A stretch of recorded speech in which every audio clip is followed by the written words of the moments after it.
Bismillahirrahmanirrahim. Assalamualaikum warahmatullahi wabarakatuh. Innal hamdalillah nahmaduhu wa nasta'inuhu wa nastaghfiruh wa natubu ilayhi wa na'udzu billahi min shururi anfusina wa min sayyiati a'malina. May yahdihillahu fala mudhillalah wa may yudlil fala hadiyalah.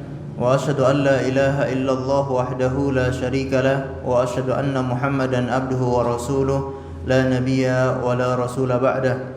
Allahumma salli wa sallim wa zid wa barik wa an'im ala nabiyyina Muhammad wa ala alihi wa sahbihi ajma'in. Amma ba'd, ma'asyiral muslimin wal muslimat yang dimuliakan oleh Allah Azza wa Jalla. Kita bersyukur kehadirat Allah Subhanahu wa taala karena pada kesempatan pagi yang berbahagia ini kembali dipertemukan oleh Allah Azza wa Jalla dalam keadaan sehat walafiat. Semoga Allah Subhanahu wa taala memberikan kita ilmu yang bermanfaat sehingga bisa kita amalkan sebagai bekal untuk menghadap kepada Allah Azza wa Jalla. Salawat dan taslim semoga selalu tersampaikan kepada junjungan kita Nabi Muhammad sallallahu alaihi wasallam, kepada seluruh keluarganya, para sahabatnya dan umatnya yang setia mengikuti tuntunannya sampai hari kiamat. Ma'asyiral muslimin wal muslimat yang dimuliakan oleh Allah Azza wa Jalla, suatu hal yang perlu selalu kita ingat, yakni marilah kita berusaha untuk selalu istiqomah di atas petunjuk Allah Subhanahu wa taala dan juga petunjuk Rasulnya sallallahu alaihi wasallam. Istiqomah perkara yang sangat penting yang harus selalu ada pada diri seorang muslim. Karena dia mengikuti as-sunnah, ya, menerapkan dan menjalankan sunnah Rasulullah. Namun ya pada gilirannya dia tinggalkan sunnah tersebut. Ada juga yang majelis ilmu, namun dengan berjalannya waktu dia sudah tidak lagi hadir di majelis ilmu. Bahkan ada yang sebelumnya mendakwahkan sunnah sebagai seorang ustadz, sebagai seorang dai yang berdakwah mengajak manusia, namun dia tinggalkan dakwah tersebut. Ini semua penyebabnya adalah karena fitnah syubhat maupun fitnah syahwat. Kedua fitnah inilah yang menyebabkan orang itu tidak istiqomah di atas jalan Allah Subhanahu wa taala. Maka kita dituntut untuk selalu istiqomah sampai kita menghadap kepada Allah Subhanahu wa taala. Istiqomah berpegang teguh dengan agama Islam sebagaimana yang sering diingatkan oleh para khatib setiap Jumat. Ya ayyuhalladzina amanu taqullaha haqqa tuqatih wa la tamutunna illa wa antum, namun meninggal dunia bukan dalam keadaan beragama Islam. Sebelumnya dia lahir dalam keadaan Islam, dia atau sudah masuk Islam, namun akhirnya keluar dari agama Islam. Kita tahu di masa menutup kemungkinan, ya, atau tidak ada yang menjamin kita ini bisa istiqomah. Kemudian ada juga yang sebelumnya menjalankan sunnah, sudah mulai jenggotan, alhamdulillah, sudah mulai memanjangkan hijab bagi para wanita. Bahkan mungkin ada yang sudah memakai cadar, ada yang sudah meninggikan celananya, memanjangkan jenggotnya. Tapi karena pekerjaan itu syaratnya harus mencukur jenggot ataupun memendekkan jenggot, akhirnya dia cukur jenggotnya gara-gara pekerjaan. Atau gara-gara pekerjaan celananya dia turunkan sampai melebihi mata kaki. Dan itu banyak. Atau mereka yang hadir di dalam majelis ilmu tapi tiba-tiba tidak lagi hadir di dalam majelis ilmu. Bahkan hadir di majelis-majelis ahlul bidah. Majelis, ya, orang-orang yang mengajak kepada kebid'ahan.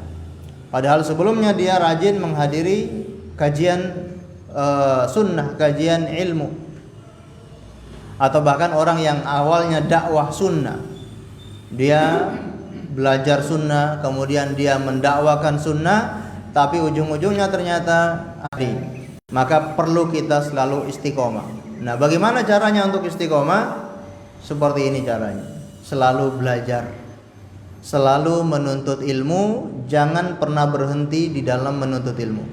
Terus belajar menuntut ilmu, belajar agama sampai kita menghadap kepada Allah Subhanahu wa taala. Bersyukur, ya, satu minggu bisa lebih dari satu kali. Ini nikmat yang luar biasa. Nikmat ilmu, nikmat yang sangat besar. Makanya kata Imam Ibnul Qayyim Al-Jauziyah rahimahullahu taala, ni'matul ilm al-falahu. Kebahagiaan apapun tidak bisa menandingi kebahagiaan ini. Makanya suatu ketika Syekhul Islam Ibnu Taimiyah rahimahullahu taala, beliau disiksa, beliau dipenjara, ya. Maka beliau mengatakan, seandainya para raja dan anak-anak raja itu adalah uzlah, itu adalah khulwat saya dengan Allah Subhanahu wa taala. Beliau di penjara, beliau disiksa. Kalau mereka memenjarakan saya, maka itu adalah khulwat saya dengan Allah. Kesempatan saya untuk berdua-duaan dengan Allah Azza wa Jalla.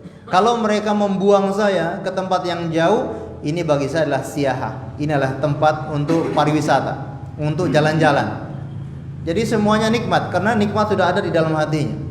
Itulah orang-orang yang memiliki ilmu akan selalu mendapatkan kebahagiaan, ketentraman. Dan itu yang selalu dijanjikan oleh Allah Subhanahu wa taala bagi mereka-mereka yang selalu hadir di dalam majelis ilmu. Man istama'a qaumun fi baitin min buyutillahi ta'ala yatluna kitaballahi wa yatadarasuna bainahum illa nazalat alaihimus sakinah wa ghashiyatuhum rahmah wa haffathumul malaikah wa dzakarahumullahu fi man 'indah. Barang siapa yang mereka duduk di rumah-rumah Allah, membaca Al-Quran, mengkaji Al-Quran, mengkaji hadis-hadis Rasulullah, mempelajari agama Allah, akan mendapatkan ketentraman, turun kepada mereka kebahagiaan, kemudian akan dibagi-bagikan rahmatnya, akan diliputi dan dilindungi oleh para malaikat. Allah Subhanahu wa taala akan menyebut nama-nama mereka di hadapan para malaikat. Maka sekali lagi bersyukur kita kepada Allah, dikasih kesempatan untuk bisa belajar. Kita diberi kekuatan, masih bisa melangkahkan kaki ke majelis ilmu. Kita juga masih bisa punya kesehatan, duduk di majelis ilmu, alhamdulillah masih punya kesehatan. Maka syukuri ini dengan tetap istiqomah belajar ilmu agama sampai kita meninggal dunia. Baik, ini sebagai mukadimah, semoga bisa bermanfaat untuk kita semuanya. Kita lanjutkan pengajian kita membahas kitab At-Tauhid yang ditulis oleh Syekh Muhammad bin Abdul Wahhab rahimahullahu taala. Kita akan masuk pada bab yang ke-25, macam-macam sihir.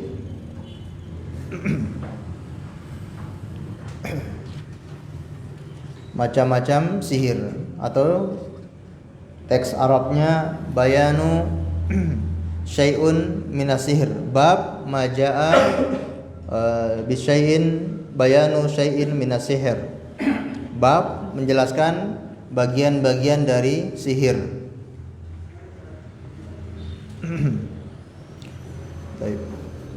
Bab ini dia adalah pelengkap dari bab sebelumnya. Kalau bab sebelumnya kita sudah mengkaji tentang hukum sihir, dan kita tahu orang yang melakukan sihir hukumnya adalah kafir, keluar dari agama Islam, dan pelakunya di dunia ini hukumannya adalah harus dibunuh, harus dipenggal kepalanya, bahkan tidak dikasih kesempatan untuk bertobat kepada Allah Subhanahu wa taala. Ini hukuman yang berat bagi pelaku sihir, dan sudah kita bahas secara detail. Maka di bab ini dia akan melanjutkan atau melengkapi bab sebelumnya, yang beliau ingin memberitahukan kepada kita bahwa sihir itu tidak cuma satu macam. Sihir itu tidak hanya satu macam, melainkan sihir itu ada banyak macamnya. Ada sihir yang sampai mengeluarkan pelakunya dari Islam. Sihir pelakunya sampai terjerumus di dalam kekafiran. Nah, ini yang kita bahas di pertemuan sebelumnya, hukum sihir, yaitu pelakunya harus dibunuh, pelakunya kekal di dalam neraka selama-lamanya. Ini sihir yang sampai pada tingkat kekufuran. Ada sihir yang lain yang itu tidak sampai pada kekufuran, karena dia hanya berupa keyakinan ataupun bahkan karena punya pengaruh yang sama dengan sihir dinamakan sihir. Karena perbuatan ini pengaruhnya itu sama seperti sihir, maka dinamakan ini dengan sihir. Padahal hukumnya tidak sama seperti sihir yang mengeluarkan dari Islam. Bahkan nanti akan kita jelaskan namimah itu apa? Mengadu domba itu dikatakan oleh Rasulullah adalah sebagai sihir.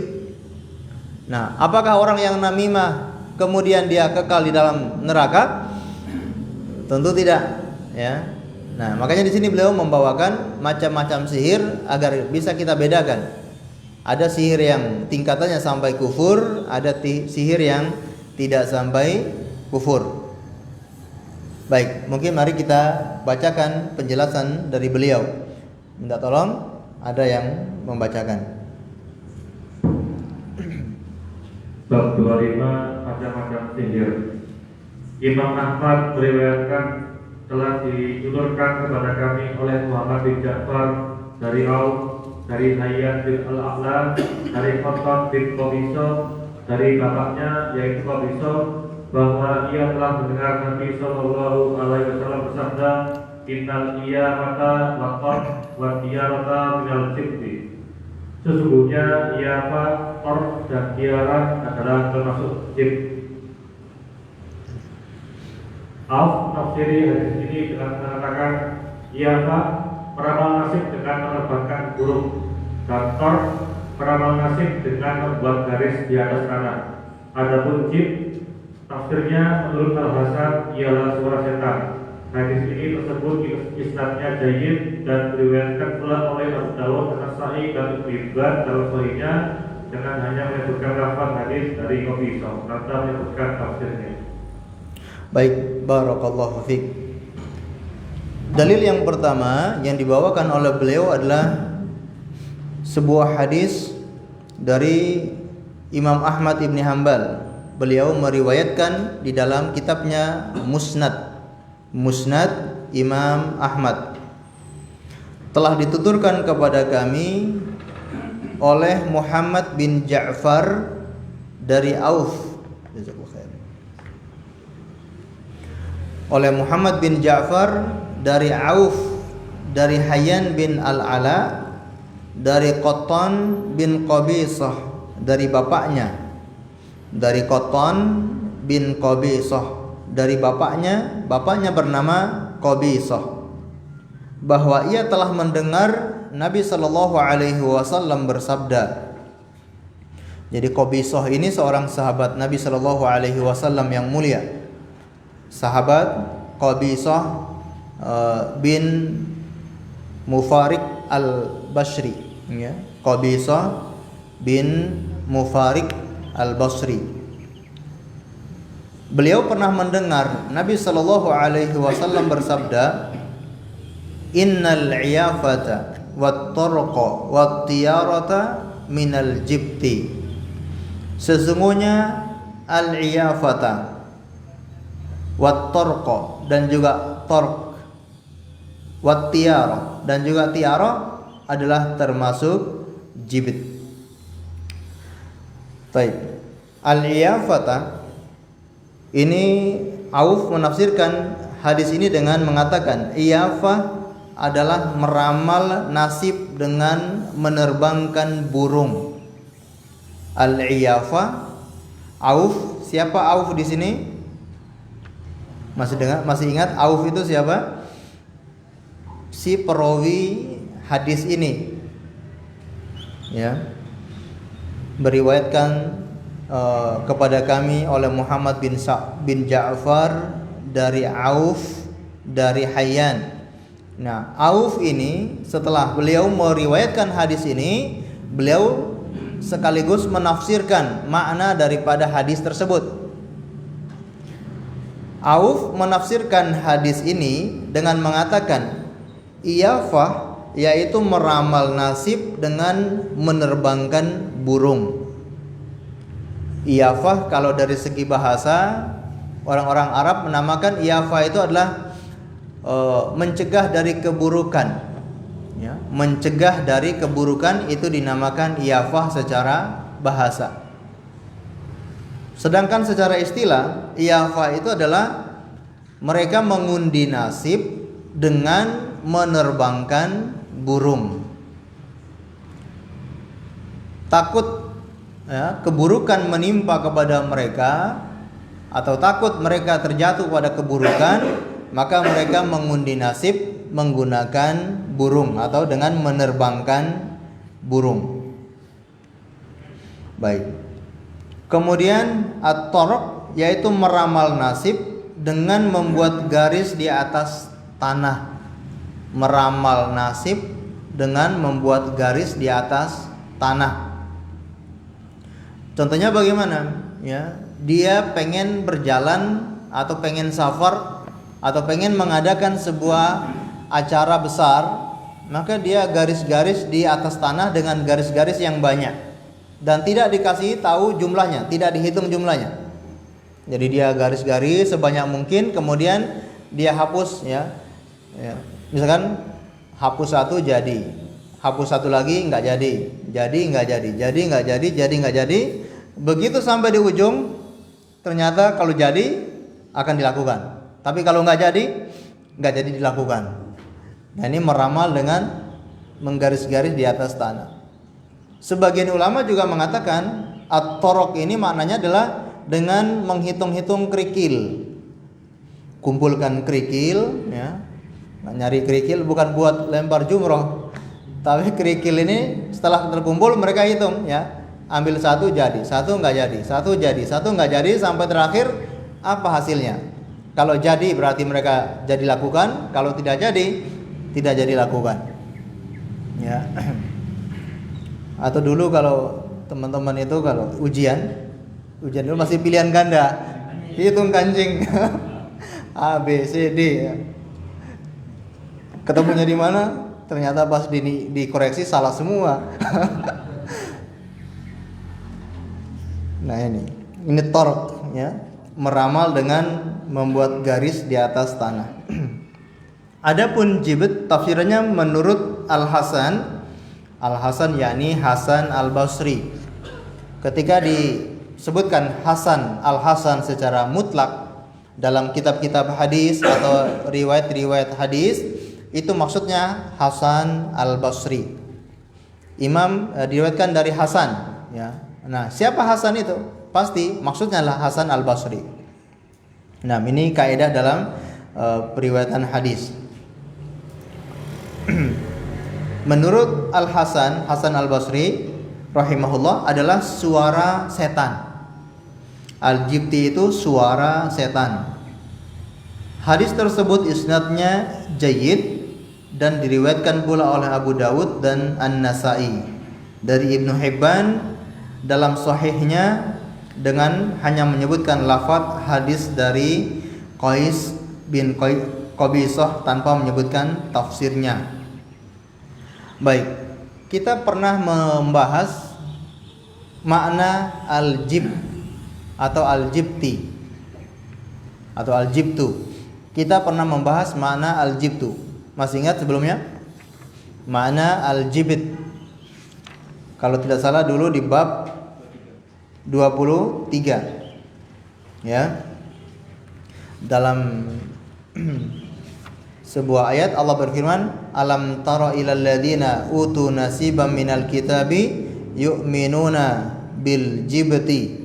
Ya, yu'minuna bil jibti. Baik. Di sini para ulama termasuk para sahabat Nabi Shallallahu Alaihi Wasallam mereka menafsirkan makna al-jibti. Baik, termasuk yang ditafsirkan oleh Imam Hasan Al-Basri, al-jibti adalah suara setan. Umar ibn Khattab radhiyallahu anhu juga pernah menafsirkan al-jibti adalah as-sihir. Yang dimaksud dengan jibit itu sihir. Jadi kalau kita terjemahkan, sesungguhnya iyafah wat taraku wat tiarah minal jibti. Sesungguhnya iyafah wat tarak tiarah ini adalah termasuk sihir. Kita ulang lagi. Jadi kalau terjemahannya, sesungguhnya iyafah, torok dan tiaroh ini termasuk sihir. Baik. Karena perbuatan-perbuatan ini adalah bagian daripada sihir.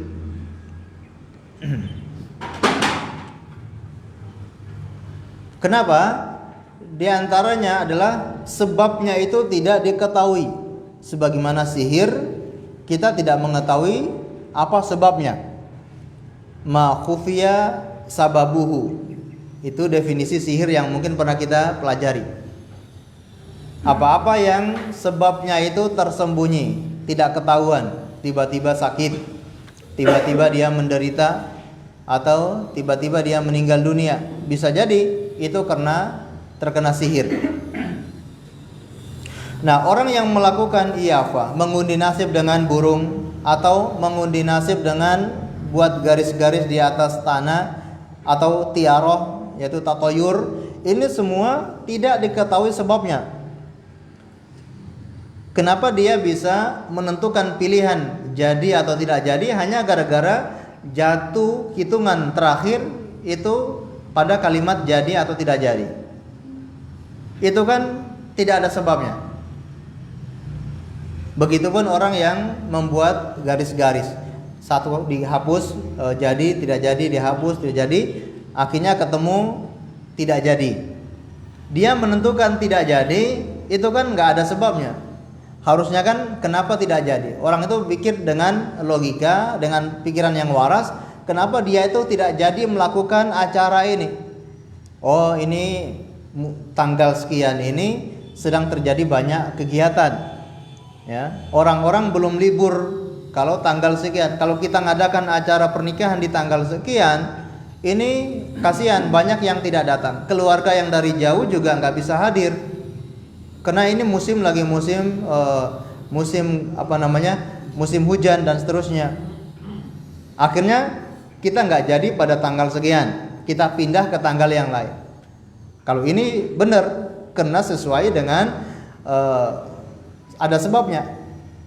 Nah, tiba-tiba ada orang yang membatalkan di tanggal tertentu gara-gara di tanggal ini itu tanggal keramat. Nah, ini tiaroh, ini tatoyur atau mengundi nasib namanya. Sebabnya apa? Kalau ditanya ini sebabnya apa, kamu nggak jadi di tanggal sekian? Ya, ini tanggalnya tanggal buruk gitu. Sebabnya apa? Ya nggak tahu. Ini tanggal buruk, nggak tahu sebabnya. Ini bagian daripada sihir, ya. Karena sebabnya tersembunyi, tidak diketahui. Orang melakukan itu ya karena kerusakan akal. Akalnya sudah nggak waras. Dia percaya dengan masalah-masalah seperti itu, ya. Dia pikirannya sudah tidak logis lagi. Maka memang benar setiap orang yang berbuat syirik kepada Allah Subhanahu wa taala pasti akan rusak logika, rusak akalnya. Ya, sudah tidak waras. Begitupun orang yang gulu terhadap orang-orang soleh juga akan merusak akalnya, tidak berpikir secara waras.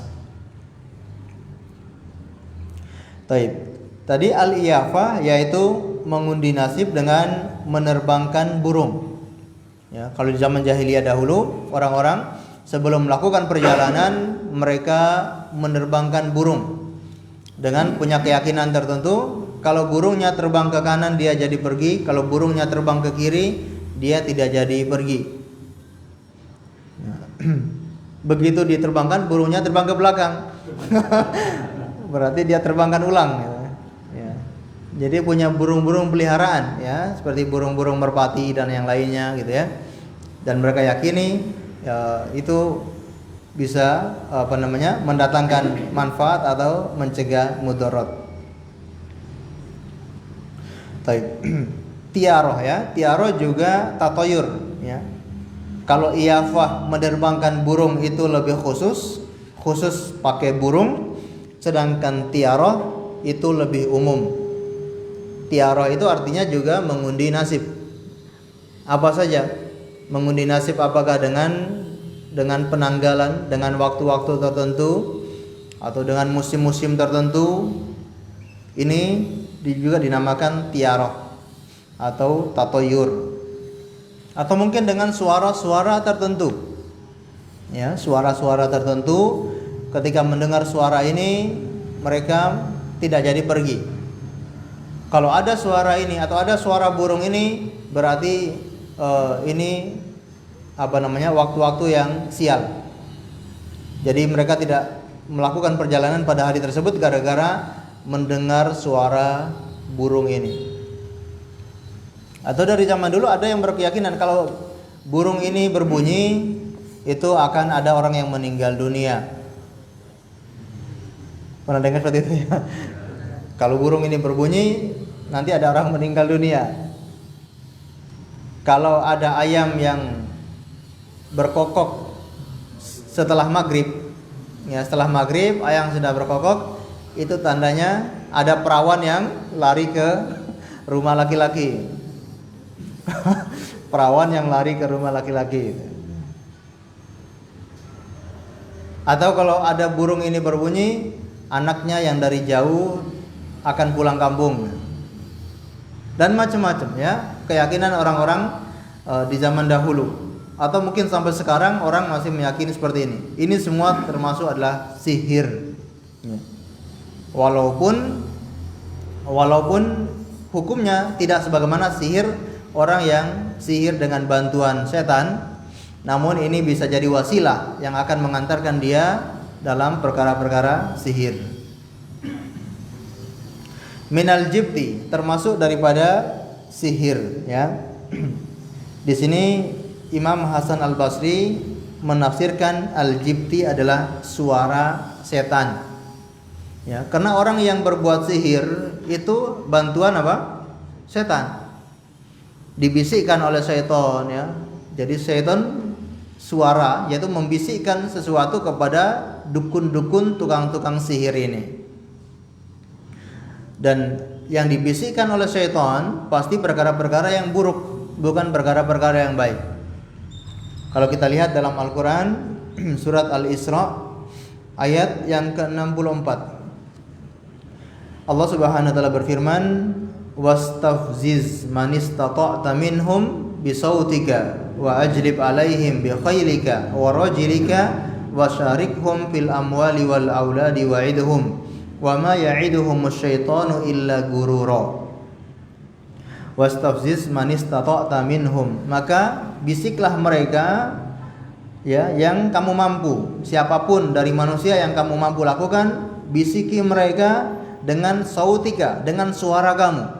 Ya, syaitan punya suara. Dengan suara kamu, wa ajlib alaihim, dan kalahkan mereka dengan pasukanmu yang berkuda ataupun pasukan-pasukanmu yang berjalan kaki. Wasyarikhum fil amwali wal auladi wa'idhum, dan berserikatlah ya, bersekutulah dengan mereka di dalam harta dan juga di dalam anak-anak. Syaitan membisikkan mereka untuk lebih mencintai hartanya dan lebih mencintai anak-anak mereka. Wa'idhum, dan berilah mereka janji-janji. Wa ma ya'iduhumus syaitanu illa gurura, dan tidaklah apapun yang dijanjikan oleh syaitan melainkan hanya dusta, hanya palsu. Jadi janjinya syaitan itu hanya janji yang palsu. Sebagaimana juga dalam ayat yang lain Allah mengatakan ya, sedangkan syaitan mengajakmu untuk tidak berinfak. Allah memerintahkanmu untuk berinfak, sedangkan syaitan mengajakmu untuk tidak berinfak. Syaitan menjanjikan kepadamu hal-hal yang dusta. Kalau kamu berinfak nanti akan miskin, nanti akan berkurang hartamu. Ini adalah suara setan yang menggoda manusia. Akhirnya tidak mau infak. Padahal kalau orang yang berinfak akan selalu bertambah, ya, tidak akan berkurang sama sekali min sedekah, ya, ma naqasat min sedekah, tidak akan berkurang kata Rasulullah dari sedekah yang disedekahkan. Tapi syaitan menakut-nakuti, kalau kamu sedekah nanti akan fakir, nanti kamu susah, nanti kamu makan apa, nanti kamu tidak punya apa-apa kalau kamu sedekah. Ini kan bisikan-bisikan syaitan. Ya. Jadi supaya mereka itu lebih cinta kepada harta ya, tidak mau mensedekahkan harta mereka. Baik, ma'asyiral muslimin yang dimuliakan oleh Allah Azza wa Jalla. Ini hadis yang pertama, termasuk sihir adalah al-iyafa wa tarab wa tiara, semua itu adalah termasuk sihir. Baik, kita lanjutkan hadis yang kedua. Ibnu Abbas radhiyallahu anhu menuturkan Rasulullah sallallahu alaihi wasallam bersabda, "Man tabasa syubatan minat nujum, faqad tabasa syubatan minat sihir. Zada mazada." Barang siapa mempelajari sebagian dari ilmu nujum, sesungguhnya dia telah mempelajari sebagian dari ilmu sihir. Semakin bertambah ilmu yang dia pelajari, semakin bertambah pula dosanya. Hadis riwayat Abu Dawud dan isnadnya sahih. Barakallahu fiik. Ibnu Abbas radhiyallahu anhu menuturkan, Rasulullah sallallahu alaihi wasallam bersabda, "Man iktabasa syu'batan minan nujumi faqad iktabasa syu'batan minas sihri zada ma zada." Barang siapa yang mempelajari sebagian dari ilmu nujum, sesungguhnya dia telah mempelajari sebagian dari ilmu sihir. Semakin bertambah ilmu yang dia pelajari, semakin bertambah pula dosanya, ya. Zada mazada, semakin bertambah dia mempelajari, semakin bertambah pula dosanya. Ilmu nujum, kata Rasulullah sallallahu alaihi wasallam, termasuk sihir. Barang siapa yang mempelajari atau mengambil sedikit dari ilmu nujum, jadi bukan banyak, walaupun hanya sedikit, belajar ilmu nujum, maka dia telah belajar sihir. Jadi syu'batan, ini syu'bah itu bagian kecil, bagian sedikit, ya. Hanya belajar dikit-dikit masalah nujum, maka sudah dia belajar sihir. Ilmu nujum ini dirincikan oleh para ulama menjadi dua macam. Ilmu nujum itu ada dua macam. Baik, sebelumnya ilmu nujum itu apa? Ilmu perbintangan. Nah, ilmu perbintangan itu ada dua macam. Yang pertama diistilahkan dengan taksir, ilmu taksir. Yang kedua dengan ilmu tasyir, taksir dengan tasyir. Ini tahu nggak tulisannya? Taksir, ya, taksir itu yang pertama. Yang kedua tasyir, tasyir, tasyir. Ini yang kedua. Yang pertama taksir, yang kedua tasyir. Nah, taksir ini adalah yang termasuk sihir. Itu yang pertama, taksir. Taksir ini ilmu perbintangan yang termasuk sihir. Jadi dia belajar pergantian, ya, atau perpindahan bintang-bintang ini untuk meramal perkara-perkara gaib. Jadi ada orang-orang di zaman dulu yang meramal perkara-perkara gaib itu dengan melihat perpindahan bintang-bintang. Atau ketika terjadi bintang ini, maka meramal akan terjadi begini. Hidupnya akan menjadi bahagia kalau dia pada bintang ini. Atau hidupnya akan menjadi susah kalau terjadi pada bintang ini. Atau jodohnya akan sulit kalau dia terjadi pada bintang ini. Atau jodohnya akan dimudahkan jodohnya kalau dia pada bintang ini. Nah, ini dipelajari untuk meramal perkara-perkara gaib. Nah, ini yang disebutkan oleh Rasulullah sallallahu alaihi wasallam, "Man iktabasa syu'batan minan nujum, faqad iktabasa syu'batan minas sihir." Barang siapa yang belajar ilmu model ini, maka dia telah belajar ilmu sihir. Ya. termasuk sihir karena tidak punya pengaruh atau tidak ada sebabnya. Apa hubungannya ya perpindahan bintang dengan nasib seseorang? Tidak ada kaitan sama sekali. Tapi kenapa orang-orang ini mengaitkan antara bintang dengan nasib seseorang? Nggak ada sebabnya. Ya, kalau bukan karena keyakinan yang rusak, bukan karena pemikiran mereka yang yang rusak, maka tidak akan mereka yakini hal-hal seperti ini. Baik, ini taksir. Sedangkan tasyir itu ilmu perbintangan untuk mengetahui perpindahan waktu ataupun tempat.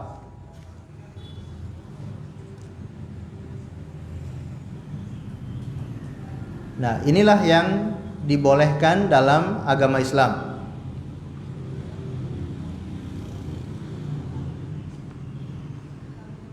Ini namanya ilmu apa? Kalau ilmu astronomi, betul. Ya. Jadi untuk mengetahui arah kiblat atau mengetahui arah tertentu menggunakan bintang.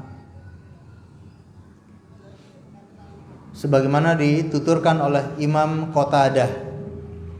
Imam Qatadah rahimahullahu taala ketika menafsirkan sebuah ayat dalam surat Al-Mulk, ya. Zayyanas sama'ad dunya bimasabiha wa ja'alna rujuman lisyayatin. Bagaimana ayatnya? Tabarakalladzi biyadihil mulk wa huwa ala kulli syai'in qadir alladzi khalaqal mauta wal hayata liyabluwakum ayyukum ahsanu amala wa huwal azizul ghafur alladzi khalaqas sab'a samawatin tibaqa ma tara fi khalqir rahmani min tafawut farji'il basara hal tara min futur thumma irji'il basara karrataini yanqalib ilaikal basaru wa huwa khasir wa laqad zayyana as-samaa'a ad-dunya bima sabiha wa ja'alnaha rujuman lisyayatin. Dan sungguh kami telah menghiasi langit dunia itu dengan bintang, ya. Dan kami jadikan bintang itu untuk rujuman lisyayatin, alat untuk melempar setan. Imam Qatadah ketika menafsirkan ayat ini, beliau mengatakan khalaqallahu an-nujum li thalathin. Allah menciptakan bintang itu karena 3 tujuan.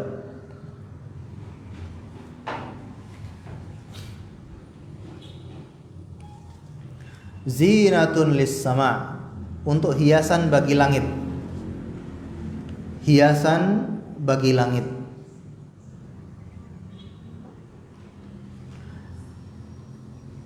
Warujuman lis syayatin, alat untuk melempar setan. Alat untuk melempar syaitan. Wa alamatun yuhtada biha fil barri wal bahri wal awqat. Tanda-tanda atau alamat yang digunakan untuk menunjukkan arah. Alamat yang digunakan untuk menunjukkan arah di daratan maupun di lautan, dan juga menunjukkan waktu.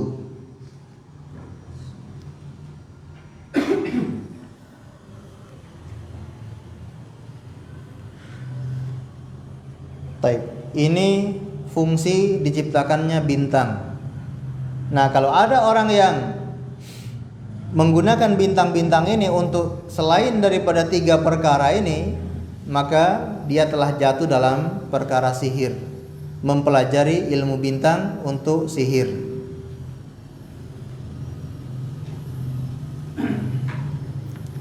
Taib. Di zaman dahulu orang-orang menuju arah atau patokan arah itu dengan bintang, ya. Kalau malam hari menggunakan bintang, kalau di siang hari menggunakan gunung-gunung. Sebagaimana disebutkan oleh Syekh Abdul Razak bin Abdul Muhsin, kalau malam hari melihatnya pada bintang, sedangkan malam pada siang hari melihat pada gunung-gunung.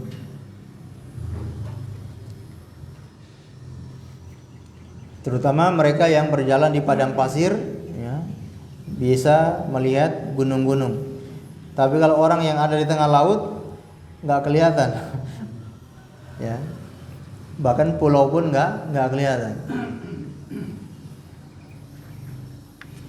Nah di zaman dulu, ya, seperti itulah keadaan mereka, harus sulit, harus susah untuk menentukan arah. Tidak semudah di zaman kita sekarang dengan segala fasilitas. Allah Subhanahu wa taala, ya, mempermudahkan kita untuk melakukan perjalanan ke berbagai tempat dengan tujuan yang jelas dan sampai tujuan dengan benar. Aplikasi-aplikasi yang dibuat, ya, itu sangat mempermudahkan kita. Di zaman dulu tidak ada seperti itu, ya. Ini harus kita syukuri, ya. Karena banyak manusia yang tidak bersyukur, ya, ketika dihadirkan aplikasi, dihadirkan kemudahan-kemudahan seperti ini. Begitu sampai tempat tujuan, dia puji, oh ini aplikasinya hebat sekali, sangat akurat. Tidak puji kepada Allah, tidak bilang alhamdulillah Allah telah beri kita kemudahan. Yang dipuji adalah aplikasinya, bukan Allah Subhanahu wa taala. Ini keliru. Atau mereka yang ada di lautan, ya, sekarang sangat mudah sekali untuk mengecek cuaca, bahkan angin pun bisa kelihatan. Angin pun bisa kelihatan. Dari mana arah anginnya, dari mana arah ombaknya, ini semua sudah dilihat dalam aplikasi tertentu. Kalau tidak salah itu ada aplikasi Windy. Itu pernah dikasih tahu oleh seorang petugas kapal itu.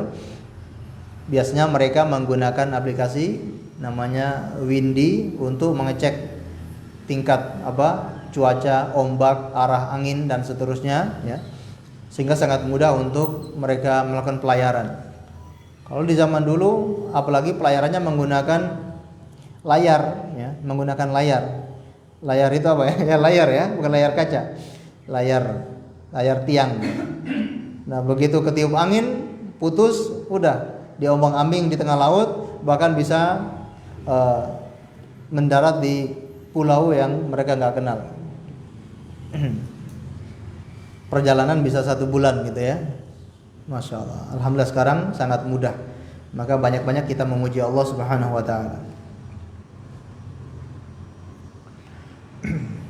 Baik, ada sebagian tukang ramal yang tidak menggunakan bantuan setan.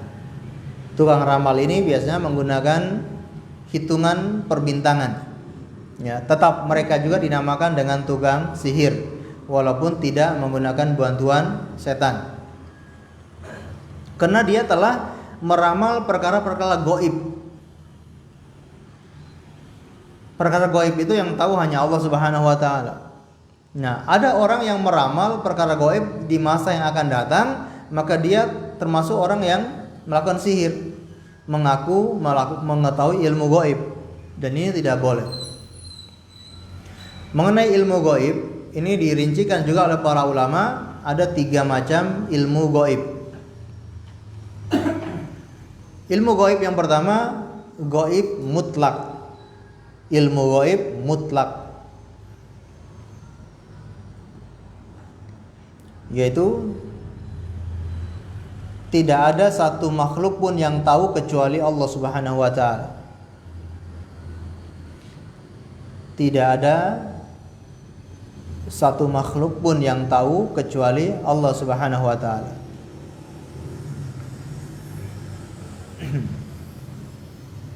Contohnya adalah ilmu tentang hari kiamat.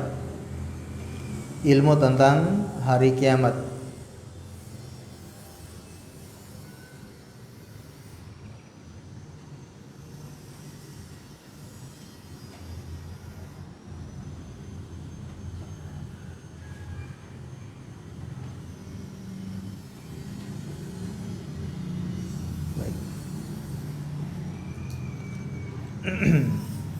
Nah, ini siapapun tidak mengetahui ilmu ini. Apakah para malaikat atau para rasul, tidak dikasih tahu oleh Allah Subhanahu wa taala.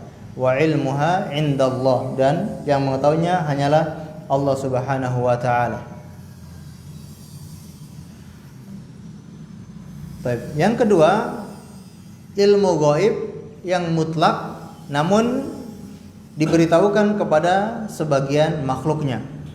Ilmu gaib yang mutlak namun diketahui oleh sebagian makhluknya.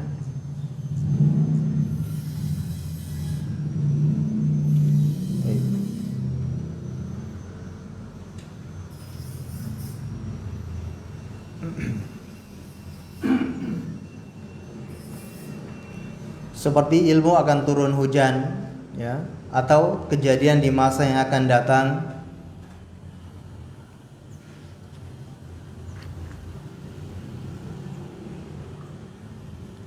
tanda-tanda hari kiamat. Ini Allah kasih tahu kepada sebagian makhluknya, apakah kepada malaikat maupun kepada para nabi. Ini diberitahu oleh Allah Subhanahu wa taala.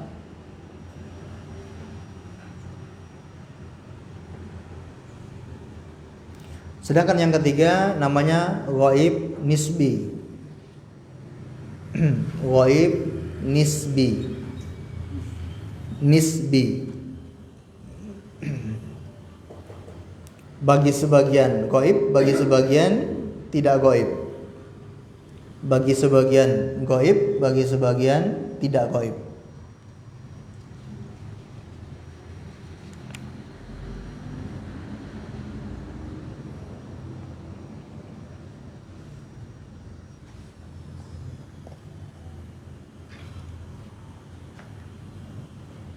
Baik.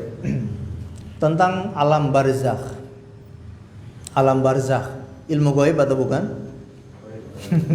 Gaib bagi orang yang belum meninggal. Kalau bagi yang sudah meninggal bukan ilmu gaib, ya, karena mereka sudah melihat dan mengetahui alam barzakh tersebut.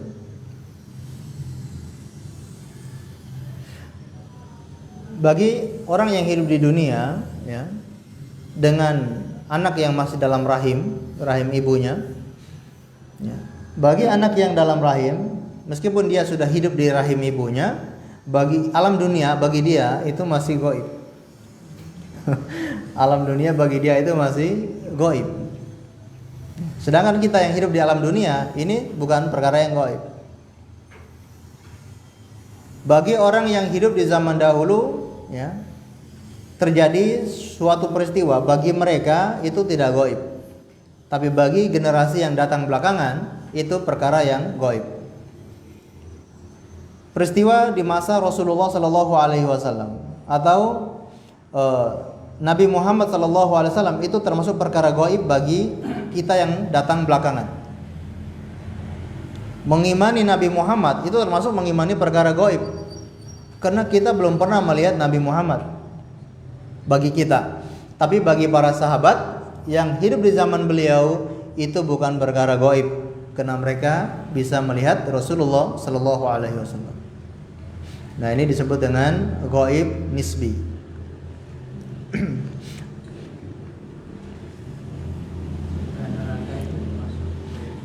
Surga neraka termasuk gaib, ya, gaib bagi manusia, ya. Tapi ada sebagian makhluknya yang diberitahu oleh Allah Subhanahu wa taala. Termasuk Rasulullah, hambanya yang diberitahu surga atau neraka. Begitupun malaikat Jibril juga diberitahu oleh Allah Subhanahu wa taala tentang surga dan neraka. Ya, ini gaib yang pertama, kedua atau yang ketiga? Surga dan neraka ini gaib yang pertama, kedua atau ketiga? Atau keempat atau kelima? Yang kedua, betul ya, gaib mutlak, namun ada sebagian makhluknya yang diberitahu oleh Allah Subhanahu wa taala.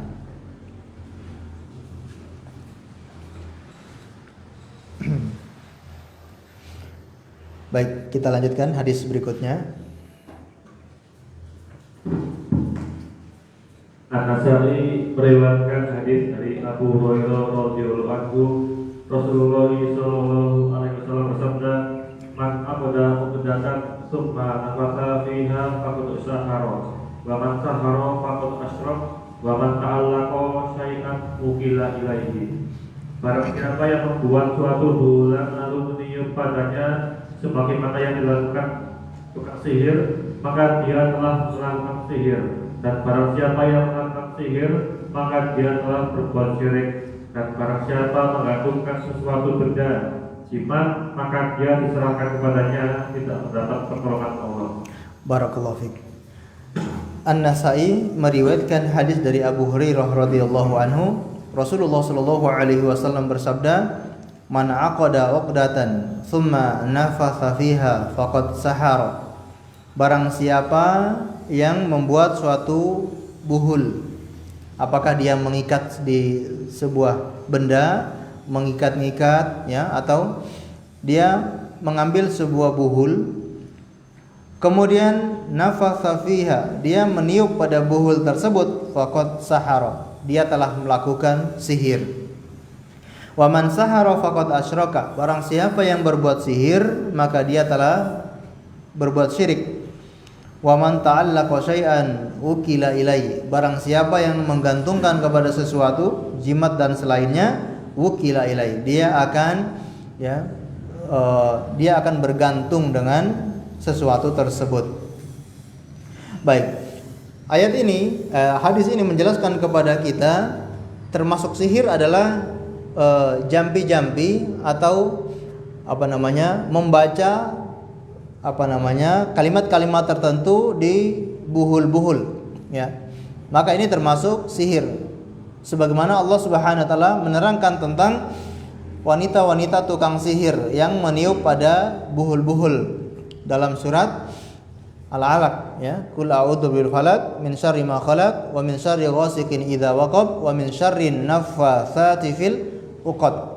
Berlindung kepada Allah dari wanita-wanita tukang sihir yang meniup pada buhul-buhul.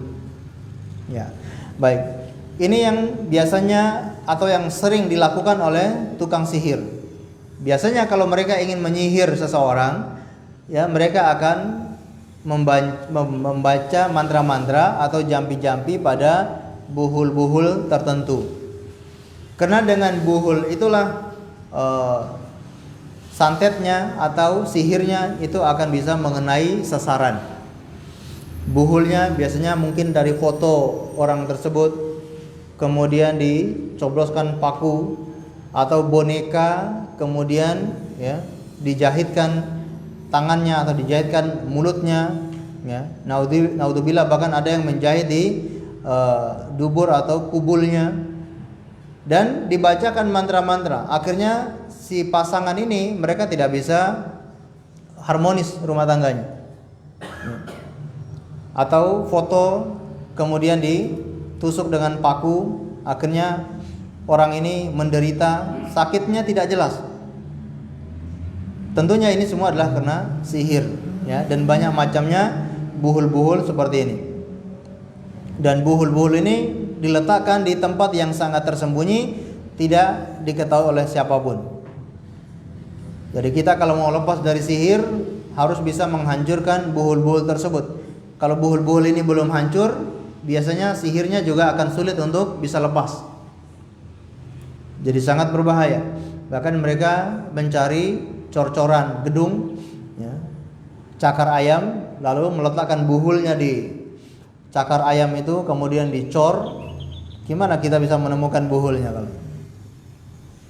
Tapi jangan khawatir ya, kita punya zikir yang sangat ampuh, lebih ampuh dari senjata apapun, yaitu apa? Surat yang kita baca ini, Qul a'udzu birabbil falaq min syarri ma khalaq wa min syarri ghasiqin idza waqab wa min syarri naffatsati fil 'uqad wa min syarri hasidin idza hasad. Kita membaca surat ini lalu ya, gunakan untuk mengobati sihir, insya Allah sangat manjur. Tapi kembali lagi tergantung siapa yang membaca. Ini obat yang sangat manjur, tapi kalau yang membacanya kurang yakin, ya sama aja. Ya. Seperti pedang yang sangat tajam, yang menggunakan untuk jagal itu orang yang tidak pandai jagal, ya, sapi satu pun nggak bisa terputus gitu ya. Padahal pedangnya ini sangat tajam sekali, parangnya ini. Tapi yang menggunakan nggak ahli, jadi nggak putus-putus. Tapi kalau digunakan oleh si jagal yang profesional, satu kali jagal atau satu pedang ini bisa dibuat ratusan hewan langsung putus gitu. Berarti tergantung gimana keyakinan kita ketika membaca doa tersebut. Sebagaimana disebutkan oleh Imam Ibnu Qayyim dalam kitabnya Ad-Da' Dawa, ya, beliau mengumpamakan ya orang yang berobat dengan ayat-ayat Allah itu seperti orang yang memanah. Ya. Panahnya ya sudah sangat bagus, ya, busurnya sudah sangat baik. Tapi orang yang manah itu tidak bisa manah, maka nggak akan jalan. Busurnya, panahnya nggak akan meluncur dengan tepat pada sasaran. Tapi kalau yang memakai panah itu orang yang ahli, dia akan memanah walaupun dengan jarak yang sangat jauh akan tepat pada sasaran. Maka di saat meruqyah, mengobati penyakit-penyakit sihir semacam ini harus ikhlas, ya, ikhlas dan selalu yakin kalau Allah itu akan menyembuhkan. Tapi sudah ikhlas, sudah yakin, tapi kok nggak sembuh-sembuh juga, di sini kita masih diuji harus bersabar. Jangan patah semangat.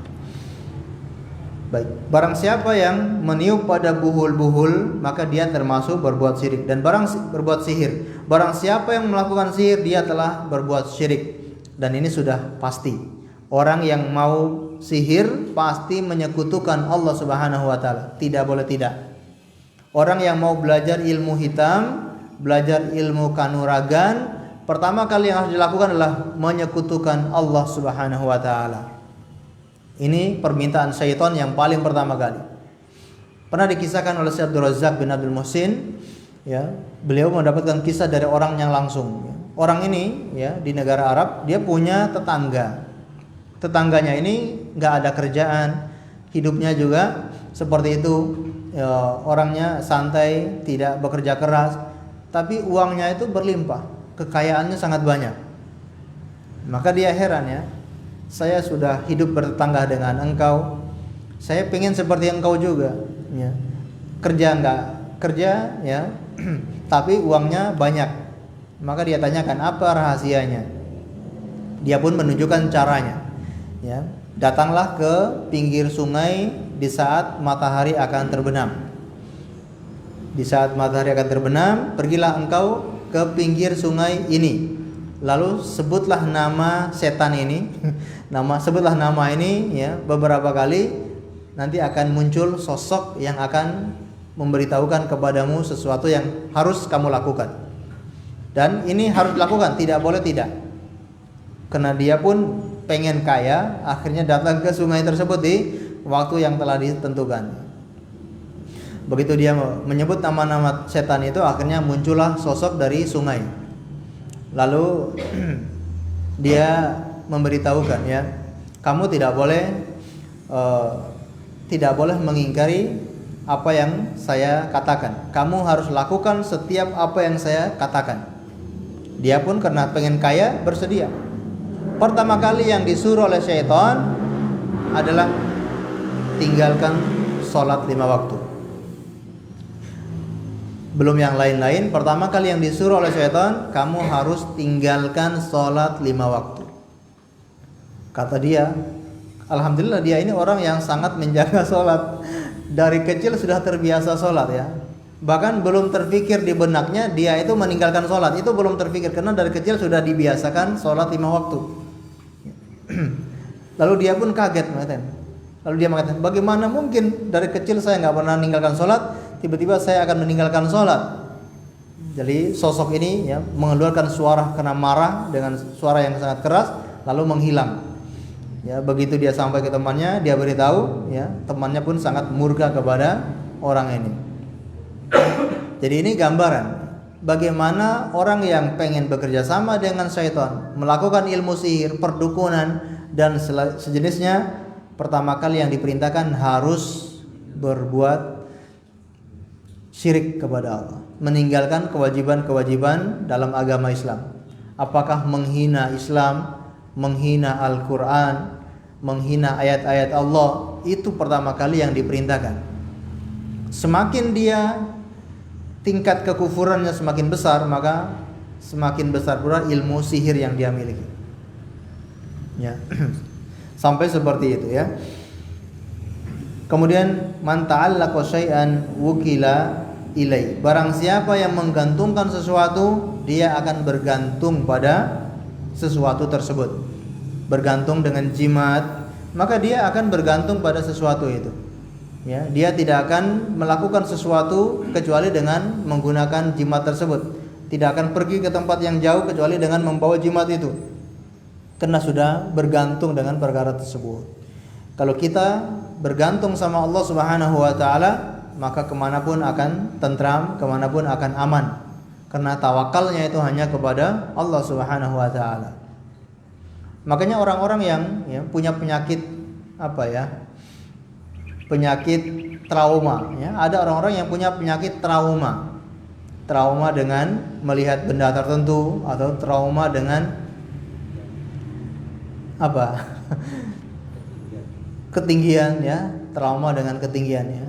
Ada berita itu seorang manajer perusahaan penerbangan punya penyakit ketinggian.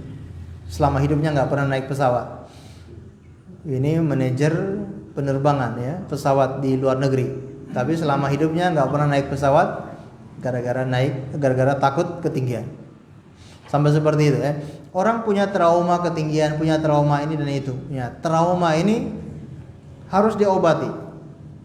Di antara obatnya adalah menumbuhkan rasa tawakal kepada Allah Subhanahu wa taala.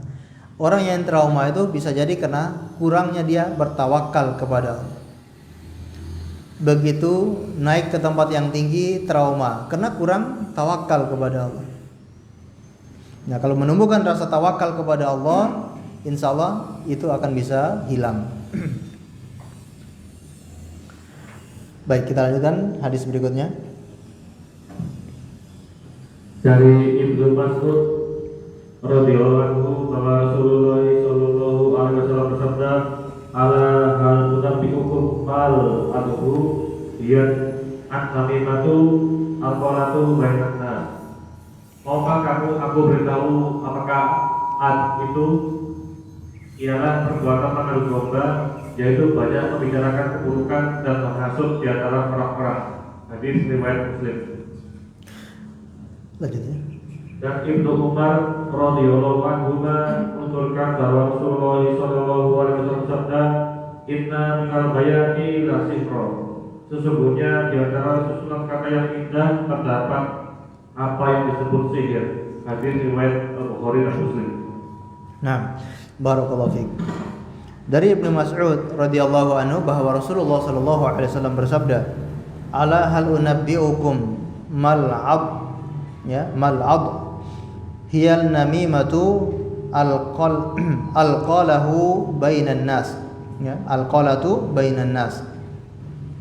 Maukah kalian aku beritahu apakah al-ab, yaitu perbuatan mengadu domba, yaitu banyak membicarakan keburukan dan menghasut di antara orang lain.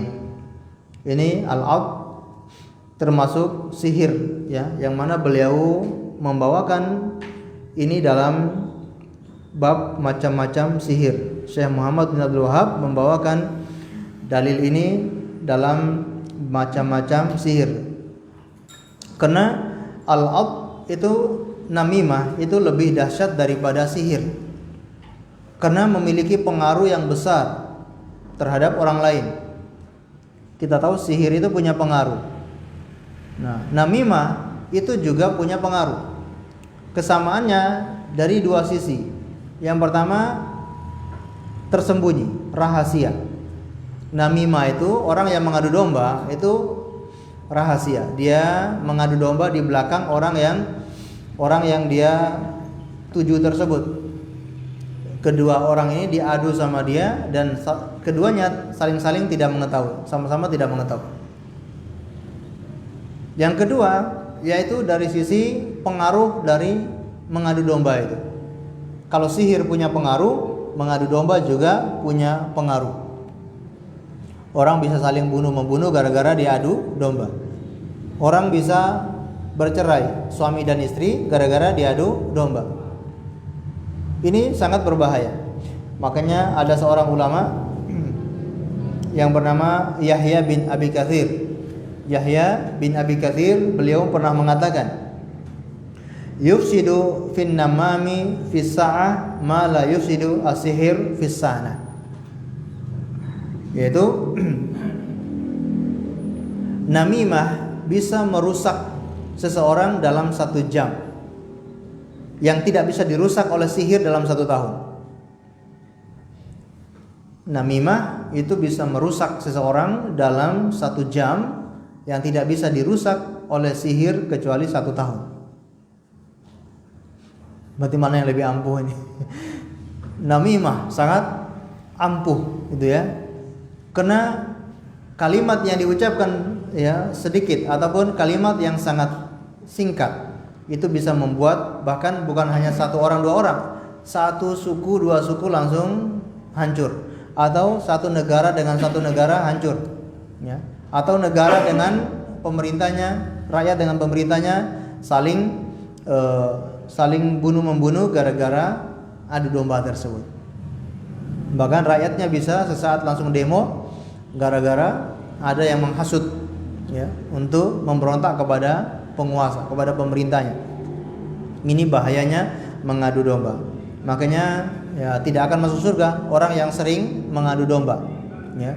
Yamsi bin namimah, atau la yadkhulul jannata nammam, tidak akan masuk surga orang yang sering mengadu domba. Atau dalam hadis yang lain beliau mengatakan orang ini disiksa bukan dalam perkara yang besar. Beliau melewati sebuah kuburan dan kuburan itu sedang disiksa, maka beliau mengatakan orang yang ada dalam kubur ini tidak disiksa dalam perkara yang besar. Artinya dia disiksa dalam perkara yang kecil. Yang satunya yaitu Yamsi bin Namimah, selalu mengadu domba, maka disiksa di alam kubur oleh Allah Subhanahu wa taala. Baik. Kemudian hadis yang terakhir dari Ibnu Umar radhiyallahu anhu, Rasulullah sallallahu alaihi wasallam bersabda, "Inna minal bayani la sihra." Sesungguhnya dalam penjelasan itu bagian daripada sihir. Penjelasan di sini maksudnya adalah penjelasan yang batil. Sesungguhnya di dalam penjelasan kebatilan itu ada sihir. Orang menjelaskan tentang kebatilan, menjelaskan tentang perkara-perkara yang buruk, dan dia menjelaskannya dengan sangat bagus. Dia menjelaskannya dengan sangat lihai. Orang yang mendengarkan dia terpengaruh. Ahlus syubhat itu kadangkala penjelasannya itu sangat masuk akal, sangat logis, dan retorikanya luar biasa. Jadi jamaah yang mendengarkan, masya Allah, terpana dengan penjelasannya tersebut. Ayat ini, halaman ini, nomor ini, ke sebelah kiri sedikit, di atas sedikit, masya Allah. Ketika menjelaskan retorikanya sangat luar biasa. Tapi kalau orang nggak pandai, orang nggak paham, bisa terjatuh dalam syubhat yang dia lontarkan. Ya. Maka jangan hanya terpaku dengan penjelasan yang bagus. Bisa jadi kalau itu mengandung syubhat, akan mudah mengenai orang yang mendengarkan perkataannya tersebut. Dan ulama-ulama ahlul kalam itu kalau mereka berbicara ya, orang semua akan terpana. Seperti orang yang khutbah Jumat, semuanya diam. Tidak ada yang berbicara.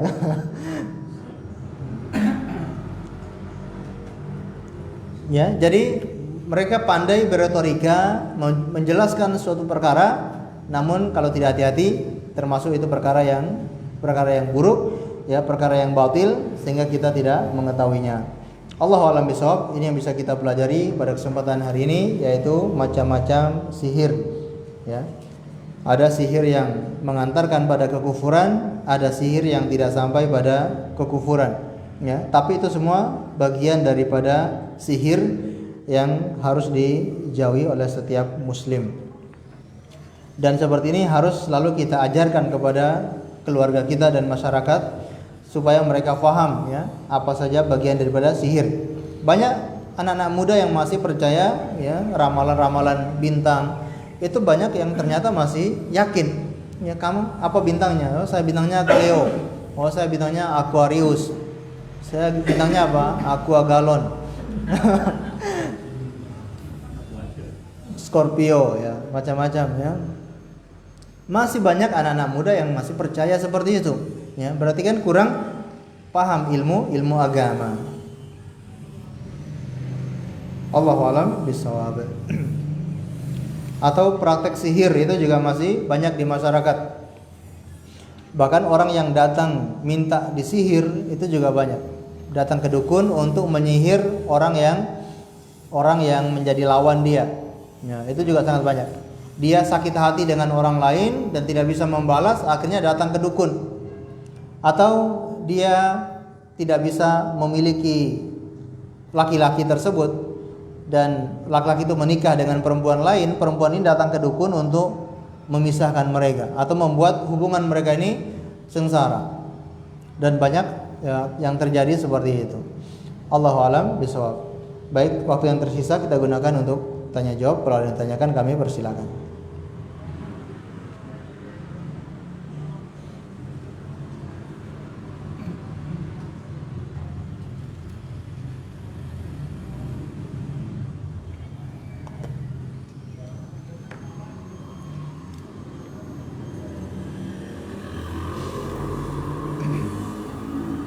Alhamdulillah.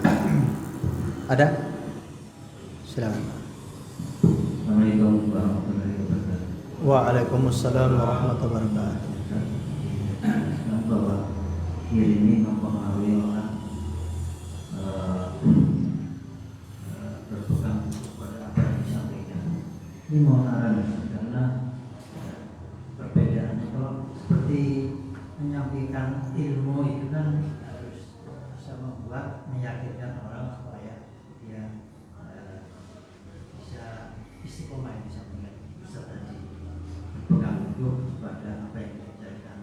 Tapi di lain pihak kan tidak mengajarkan ilmu dunia ini kan macam-macam. Ini apa perbedaannya antara ilmu yang tadi akhirat tadi agama dengan ilmu dunia, karena sama-sama ini mempengaruhi, terutama ilmu yang dunia ini.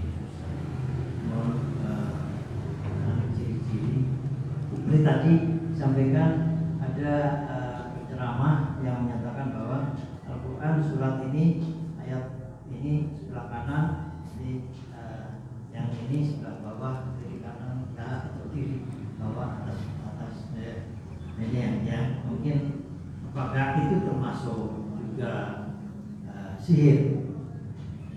Arahan supaya kita ini tidak terjebak atau sesat apa yang disampaikan dalam hal ilmu sihir ini. Terima kasih. Baik. Assalamualaikum. Barakallahu fiik. Masalah ilmu agama dan ilmu dunia. Ya. Kalau ilmu agama jelas, ya, pembahasannya seputar agama, rujukannya Al-Quran dan Sunnah sesuai dengan pemahaman para ulama salaf. Ya, ini ilmu agama. Dan ilmu agama ini secara asalnya itu sudah mendapatkan pahala. Orang yang belajar ilmu agama, mengajarkan ilmu agama, duduk di dalam majelis ilmu, ini semua sudah mendapatkan pahala. Karena secara zatnya ilmu agama itu adalah termasuk ibadah. Menuntut ilmu agama itu termasuk ibadah. Maka kita datang ke majelis ilmu ini dari rumah ke sini, semuanya dihitung pahala. Duduknya jenengan dari jam 8 tadi sampai jam 9 ini semuanya dihitung pahala. Pendengaran kita dihitung pahala, dihitung berzikir. Ya, semua yang berkaitan dengan ilmu agama itu adalah pahala. Bahkan beli buku agama ini, beli buku untuk kajian, ini juga pahala. Ya. Yang menghadiahkan buku juga dapat pahala, Masya Allah. Semua berkaitan dengan ilmu agama itu ibadah. Nah, kalau ilmu dunia itu tergantung niat. Dia belajar ilmu fisika. Tergantung niat kamu belajar ilmu ini untuk apa.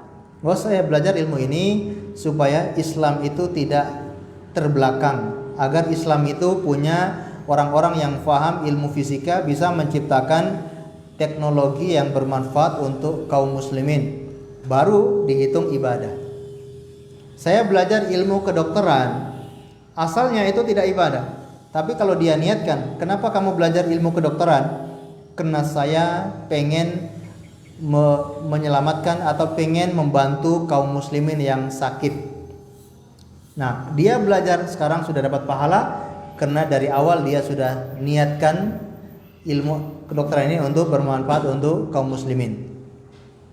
Kenapa kamu belajar menjadi dokter kandungan ya? Karena di wilayah ini tidak ada dokter kandungan dari perempuan. Rata-rata di wilayah ini dokter kandungannya laki-laki semua.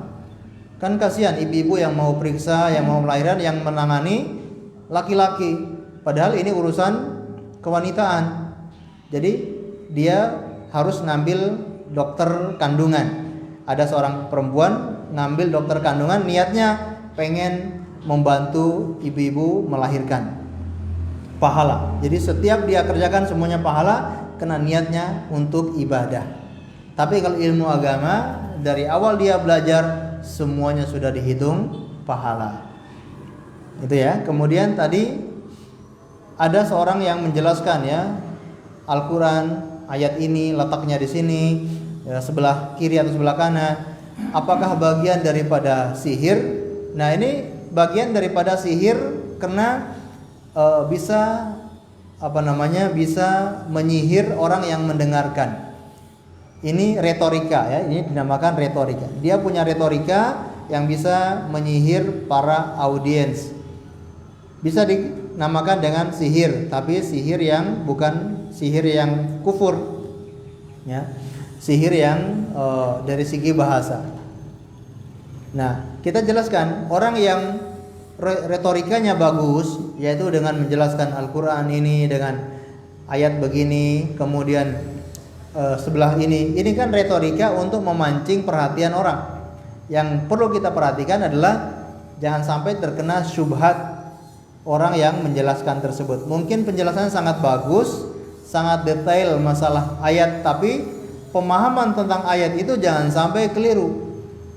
Jangan hanya kita terpaku dengan retorikanya yang sangat bagus itu sehingga tidak peduli dengan materi isi yang dia sampaikan. Nah, banyak orang yang hanya terpengaruh dengan materi, dengan retorika, tapi tidak memperhatikan isi yang dia sampaikan. Padahal mungkin dari isinya itu ada syubhat-syubhat yang sangat halus yang tidak disadari ya. Akhirnya orang ini terkena syubhat dari penyampaian dengan retorika yang sangat bagus itu ya. Ini bagian daripada sihir, namun sihir secara bahasa. Mungkin itu Pak ya. Baik. Ada yang lain? Silakan. Izin bertanya Ustaz. Monggo. Assalamualaikum. Waalaikumsalam. Saya kemarin itu didatangi tetangga mau jualan. Katanya gini, Mbak, minta tolong dijalankan Pak Kiai biar jualannya lancar. Bagaimana cara menyampaikan ke orang awam seperti ini Ustaz? Dia juga tidak tersinggung dan saya juga bisa mendapatkan tauhid kepada beliau. Baik. Tolong carikan kiai atau carikan dukun ya. Sebetulnya tolong carikan dukun ya, bukan kiai ya. Ini kasihan, istilah kiai ini akhirnya jadi rusak gara-gara ada oknum-oknum tertentu padahal dukun tapi menamakannya kiai gitu ya. Baik. Ini jelas syirik ya, jelas syirik. Jadi cari kiai mungkin untuk dibacakan mantra-mantra di warungnya atau dikasih jimat-jimat tertentu atau menyuruh melakukan perkara-perkara tertentu agar dagangannya laris. Ini semua termasuk perbuatan syirik ya, menyekutukan Allah Subhanahu wa taala. Apalagi kalau sampai dia meyakini jimat itu bisa dengan sendirinya memberikan dampak, maka bisa masuk dalam syirik besar ya, keluar dari agama Islam. Maka dakwakan dengan tegas ya, tidak boleh seperti ini Mbak, Ibu, tidak boleh seperti ini hukumnya syirik. Kalau orang yang berbuat seperti ini mati selama-lamanya masuk neraka, mendingan kita miskin, dagangannya nggak laku, itu lebih baik daripada kita ke dukun, ke kiai, minta jimat-jimat, tapi membuat kita mati masuk neraka selama-lamanya. Apa jenengan mau masuk neraka selama-lamanya? Ya jelas nggak mau. Ya itu, jangan ke dukun. Kalau pengen laris, sholat duha bu. Nah itu ya. Coba, ini cara yang paling bagus bisa agar dagangannya laris. Jenengan rutin sholat duha 4 rakaat, insya Allah dagangannya laris. Itu lebih sesuai dengan perintah Rasulullah SAW. Bukan malah pergi ke kiai atau ke dukun dan yang lainnya. Allah alam bisawab. Nah. Sambung. Assalamualaikum warahmatullahi wabarakatuh. Masih ada ya. Waalaikumsalam warahmatullahi wabarakatuh. Mau tanya Ustaz, ini berkaitan dengan masalah takdir. Apakah seseorang yang tiba-tiba terkena sihir merupakan bagian dari suatu takdir yang ditulis oleh Allah? Itu saja. Baik. Apakah seorang yang terkena sihir Iya, merupakan bagian dari takdir Allah? itu sudah takdir Allah? Iya. Baik. Berkaitan dengan itu. Nah, apakah orang yang terkena sihir itu termasuk takdir Allah? Nah, betul. Semua apapun yang terjadi di alam ini sesuai dengan takdir Allah Subhanahu wa ta'ala. Jadi Allah telah mentakdirkan orang ini terkena sihir, orang ini terhindar dari sihir. Ini semua takdir dari Allah Subhanahu wa ta'ala untuk menguji manusia apakah dia sabar atau tidak sabar. Jadi sebagaimana Rasulullah Shallallahu Alaihi Wasallam terkena sihir, itu juga takdir Allah Subhanahu Wa Taala. Orang semulia Rasulullah ternyata terkena sihir, karena ini takdir Allah. Dan orang yang terkena sihir itu sama seperti orang yang terkena virus, terkena penyakit. Ini terkena penyakit flu, ini terkena penyakit gula darah, penyakit lambung. Ya sama seperti orang yang terkena sihir. Ya, cuma kalau sihir itu kan sebabnya tidak diketahui. Kalau efeknya ya sama seperti orang yang terkena penyakit. Semuanya dari Allah Subhanahu wa ta'ala. Kalau Allah tidak izinkan, sihir ini tidak bisa menimpa orang ini. Begitupun kalau Allah tidak izinkan, penyakit ini, virus ini tidak mungkin menimpa orang ini. Ya, jadi sama seperti penyakit. Nah, namun orang yang menyihirkan tentunya dia berdosa. Ya, bahkan orang yang melakukan praktek sihir dia masuk dalam kekufuran. Nah, orang yang terkena sihir dia bersabar. Ya, begitu terkena sihir dia bersabar dan dia berusaha berobat untuk menghilangkan sihir tersebut dengan pengobatan-pengobatan yang halal. Jangan cari pengobatan yang haram. Terkena sihir justru pergi ke dukun, ya sama saja. Nah ini malah jinnya perang, ya badannya bonyok semua nanti. Ya.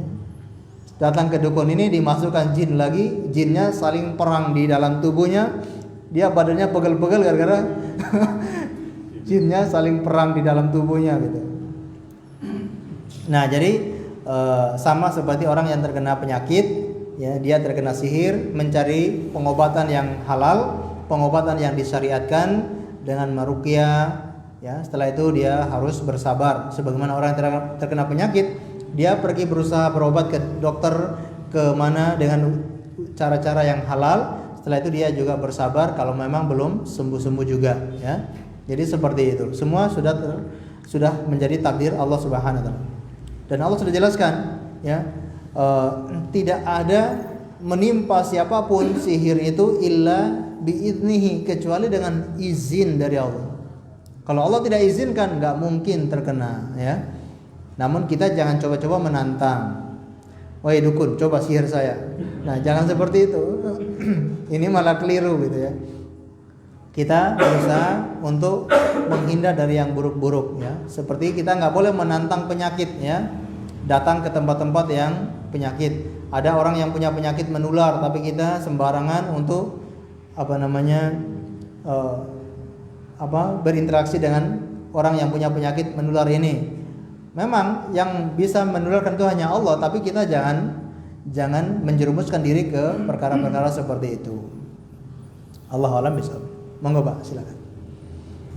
Assalamualaikum warahmatullahi wabarakatuh. Waalaikumsalam warahmatullahi wabarakatuh. Jika terjadi kasus bahwa seorang beriman ya istiqomah dalam segala urusan agama terkena sihir dan tadi kayaknya diilah, kemudian sampai berakibat fatal dan sampai mati. Nah ini apakah dia tergolong yang syahid begitu Ustaz? Baik. Ada orang yang istiqomah menjalankan agama, kewajiban-kewajiban agama dia jalankan. Qadarullah terkena sihir dan tidak bisa sembuh sampai dia meninggal dunia. Nah, apakah dia termasuk orang yang mati syahid? Allah a'lam bishawab. Kalau apakah dia termasuk orang yang mati syahid, kami belum menemukan rujukannya. Tapi dia tentunya panen pahala dengan terkena sihir tersebut. Pahala bersabar. Karena termasuk menghapus dosa. Dia terkena sihir dan sihir ini sangat menyakitkan dia, ya. Obat kemana-mana nggak sembuh-sembuh. Akhirnya dia pasrah dan bersabar. Ya, bersabar. Insya Allah itu akan menggugurkan dosa-dosanya dan dia akan mendapatkan pahala yang besar, ya, karena bersabar.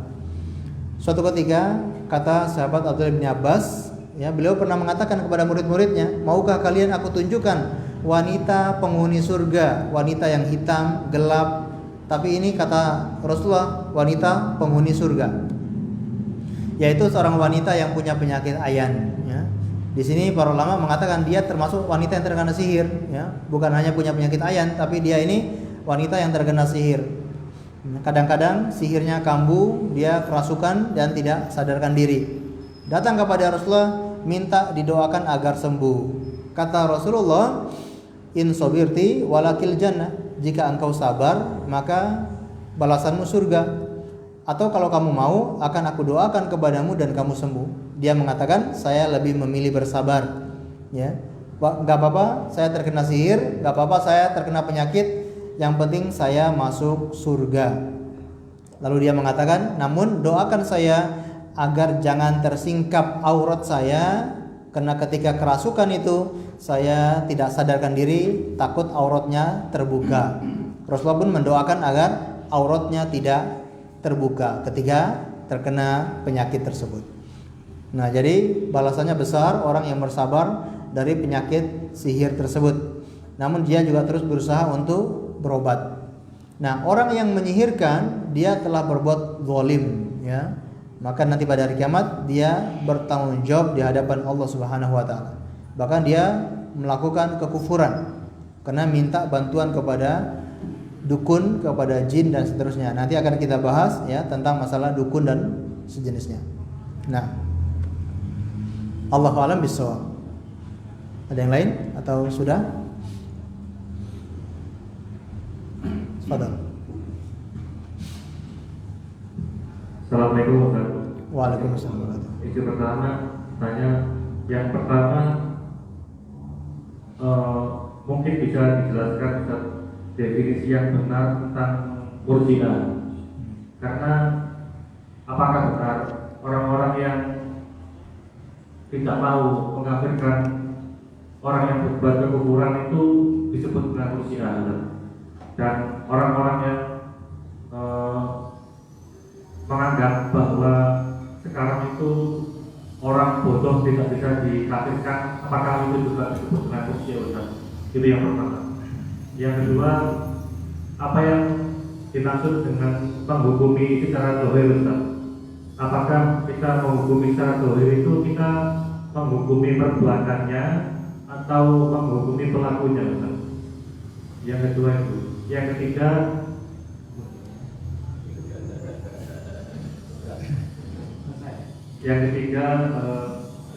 lupa mana, Ustaz?